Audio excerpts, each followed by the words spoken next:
you a bunch of time. A grid guide is good to have in your bullet journal because it gives you the measurements of predisposed. How do I say this?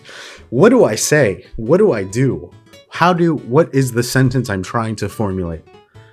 Why is a grid guide good, Bryant? Well, it's good because you can reference it. A grid guide is good to use as a reference because what? Because what, SpongeBob? What? Why is it so hot in here? Ah, my hand! How do I say this? Like, shit. Fuck it. Let's go to the next tip. We'll come back to that. No, we can't because you're editing this.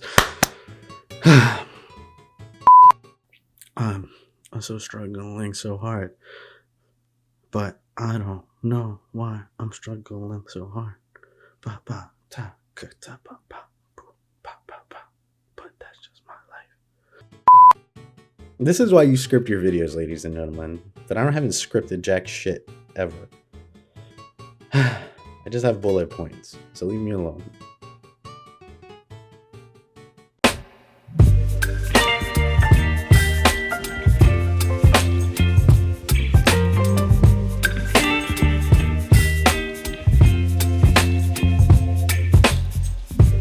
Guys, my name is Bryant, also known as That Journaling Guy, and welcome back to another video. So, if you read the title of this video, I'm assuming I can't talk you out of this, right? Like, my general tip, if you're overwhelmed, is just to go simple. But I'm assuming you don't want to go simple on your bullet journal. So, today's video, we're going to talk about how to overcome the anxiety that comes with starting a creative bullet journal. Now, a creative bullet journal in this sense, is just like a very artistic, fancy kind of bullet journal, okay? It's not going to use writer's like original method and just be lists. Here we're going to be talking about having themes and color coding and, you know, all the really fancy stuff that you see on Instagram and YouTube and other bullet journal influencers and what their journals look like. When you're first starting a bullet journal, it can be incredibly overwhelming coming into this community. I'm not gonna lie, I genuinely feel like it's not the most beginner friendly community in the sense of wanting to start your own bullet journal, right? You go on Instagram, you go on social media like YouTube, and you see these amazing artistic pieces, and you know, you just have a blank notebook and you ask yourself, how do I start? Where do I start? What do I want to include in my bullet journal? Can I do this? How much time does it take? Will I have the time to do this? Eventually it just becomes a problem of like not using your bullet journal to its full functionality because you're so worried about aesthetics. So it can be pretty difficult. To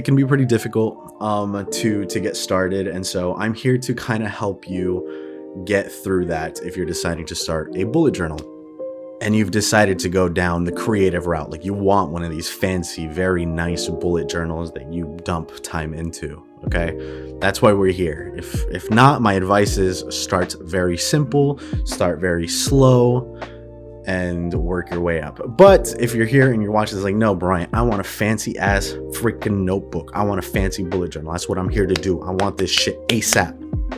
All right, so cool. Let's start with some of the tips.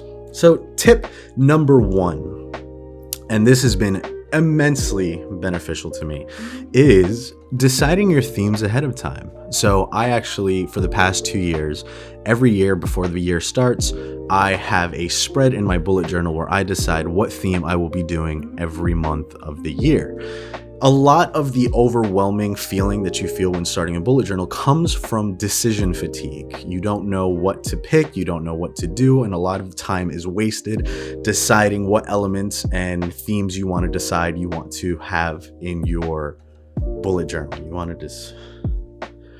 A lot of it comes from decision fatigue. So a big portion of these tips is just going to be about planning your planner, if that makes sense, right? Like plan to plan.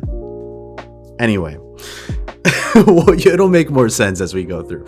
But my first tip to you is to have a spread or a list, doesn't matter, where you pre-decide what themes you're going to do for the month. It takes away a lot of the guesswork. It takes away a lot of the anxiety of having to decide a couple days before the month starts, and you're over here scrambling. And then something that's helped me immensely on top of deciding my themes ahead of the month is actually creating Pinterest boards with that theme. A lot of my inspiration does come from Pinterest, Instagram, other influencers, and other bullet journalers, Bujoers, people who bullet journal. A lot of my inspiration does come from them. So what I do is that I create a Pinterest board with that theme. Let's say it's flowers, and I'll go through Pinterest and, search up flowers bullet journal, and I will populate that board with a whole bunch of inspiration. So when the month comes for me to design my month ahead of time, what is with these sentences? What the fuck am I saying? So when the time comes where I need to start designing my bullet journal for the month, I can reference these boards, and I already have a bunch of spreads that I have for inspiration. I don't have to waste my time looking around for what kind of designs and what I'm looking for and what I'm looking to do in my bullet journal. So the Pinterest, alongside with having your pre-chosen themes, is huge. It's been a huge time saver for me. It has reduced my anxiety immensely. I don't feel overwhelmed every month anymore when I'm deciding what theme I'm going to pick. Pick a consistent stack. Okay, so a stack is essentially the spreads and collections that you are going to use every month in your bullet journal that best fit your life. Like, they are must-haves. For example, in my Bujo stack, I like to have a sleep tracker, a financial tracker, obviously my dailies, a monthly, and then my goals. So those are these stacks that I have like pre-chosen, okay, every month when I start my bullet journal. So that way I'm not over here, oh, maybe I should add this spread this month. You can. Obviously, the bullet journal system is modular. It's meant to adapt to your needs at the time. But again, a lot of these tips that I'm going to give you come to having that decision fatigue, right? You don't want to overwhelm yourself. And I'm giving you this tip because a lot of what happens when people start bullet journaling, and I am guilty of this, is I would search what kind of trackers to have in my bullet journal, literally like top 100 trackers to have in your bullet journal, or what kind of spreads to include in your bullet journal. You overwhelm yourself, right? You start having trackers for stuff that you don't even need. Okay, people include water tracking in their bullet journal. I don't need water tracker. People include mood trackers.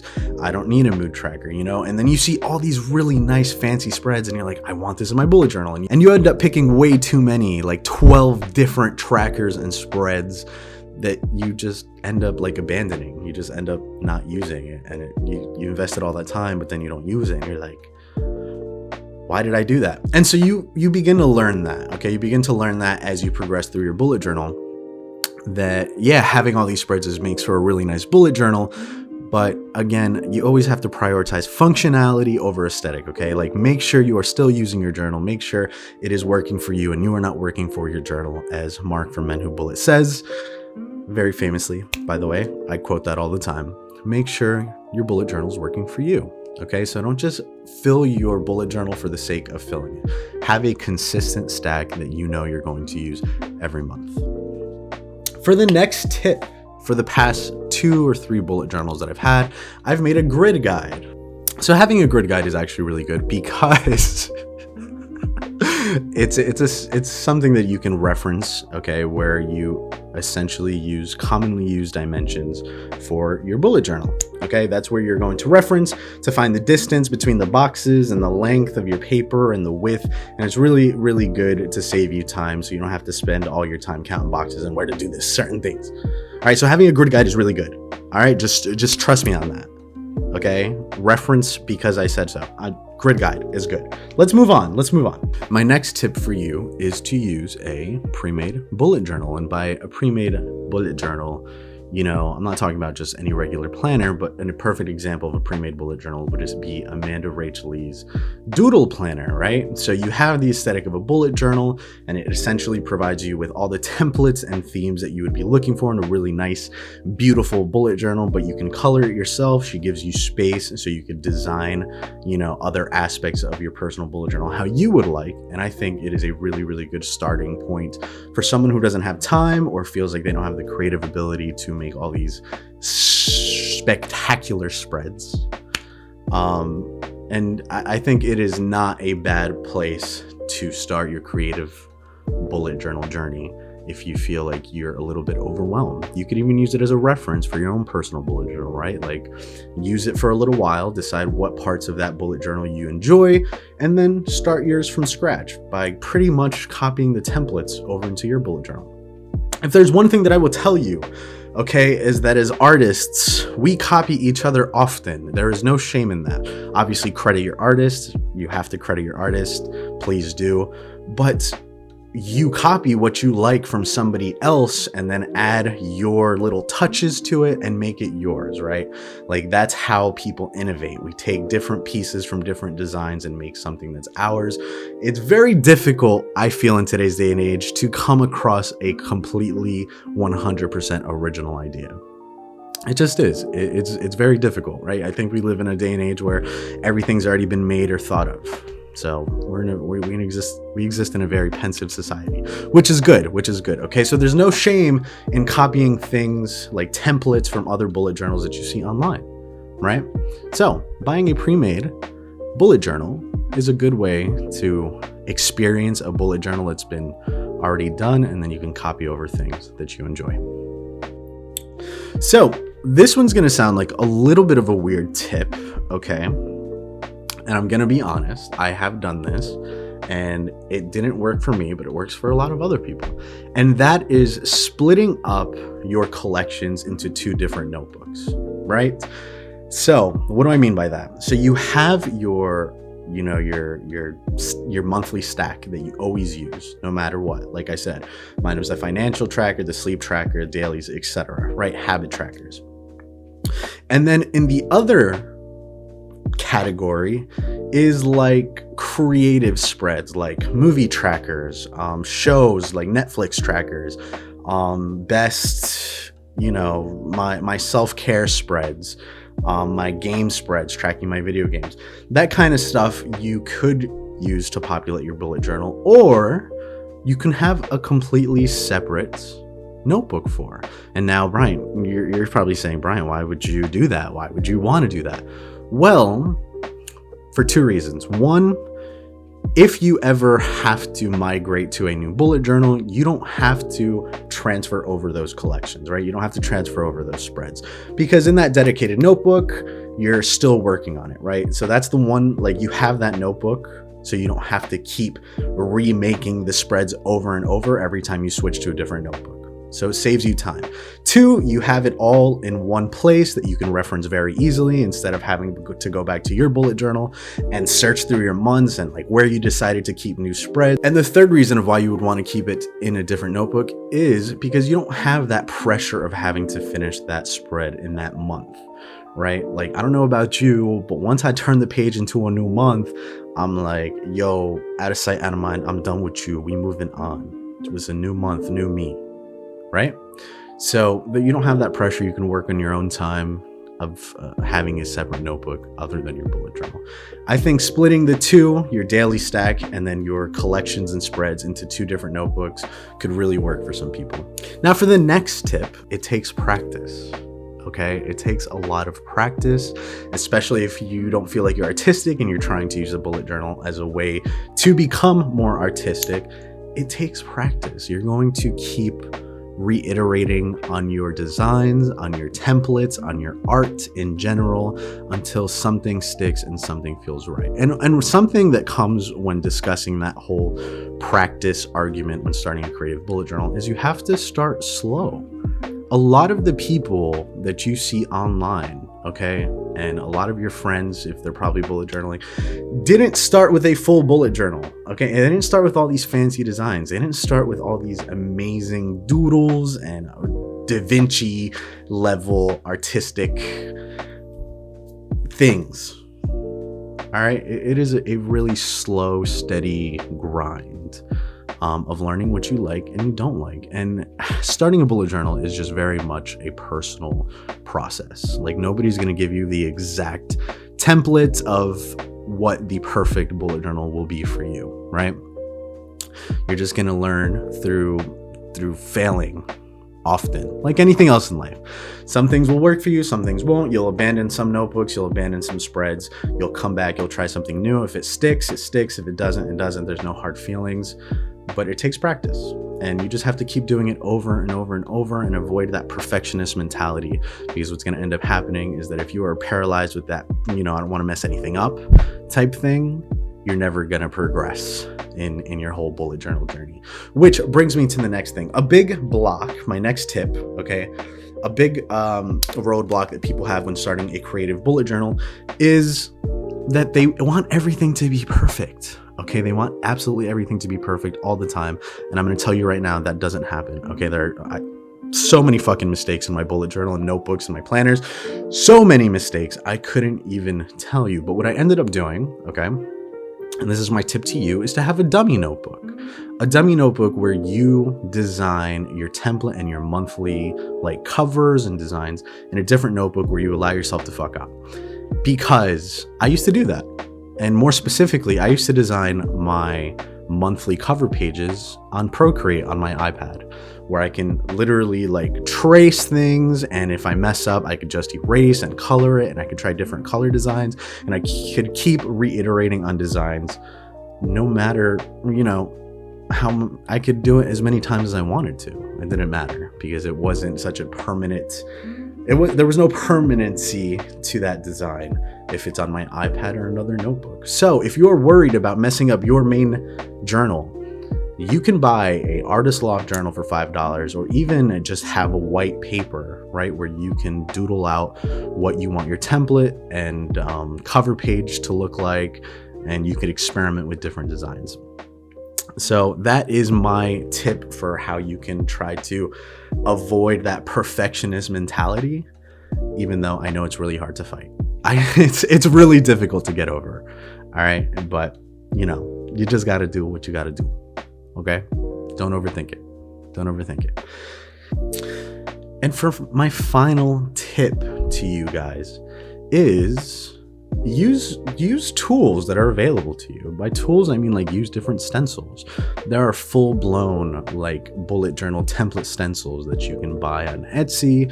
There are different types of rulers. The other tools could be stickers and stamps, things that are already pre-made but could make your bullet journal look very, very nice, right? Not everything needs to be hand-drawn, and not everything needs to be made from scratch. You have so many tools available to you that you should absolutely take advantage of them, right? Like, it's okay to use stickers. It's okay to use different stamps and, use things that are already made, okay? And 1, it's going to save you a lot of time. 2, it'll save you a lot of frustration. 3, it's a small investment, okay, into bettering your planning mental health, because one of the things that nobody really talks about is how planning can affect your mental health if you let it get out of hand, right? Like I said, that's why we're here. We're here to overcome that anxiety of having a creative bullet journal. So I hope you guys like these tips. I hope you guys use them. I hope you find them helpful. Make sure to comment down below if you have any other tips that you'd like to share with people who are just starting their whole creative bullet journal journey. I think, one of the biggest things that we can do as a community is really come together and help the newbies, help new people into the community and be more welcoming and maybe help them get over that anxiety, which is not easy. It's not easy. I know it's not. Okay. Comparison is the biggest killer of creativity you will ever have in your artistic career with anything that you do. Okay. It is terrible. Honestly, for my last tip, I should probably tell you is unfollow all of the bullet journal profiles, including mine. If you think mine's too much, unfollow it. Okay, the point is not to overwhelm you with all these crazy designs. All right, unfollow it. Just do you. Thank you so much for watching this video. If you got this far, leave a yellow heart down in the comments. And I really appreciate you guys if you guys followed me at Instagram at Thatjournalingguy, where I post a lot of my personal spreads and ideas and why I do certain things in my journals. Also, I am live Sundays on twitch.com/Thatjournalingguy, where we do some live planning and I do some first impressions of pens and inks and notebooks, and we're just there having a good time. If that's something you're interested in, make sure to go follow me at Twitch. But I really appreciate you guys getting this far. I hope you guys enjoyed the video, and I will catch you guys in the next one. Peace.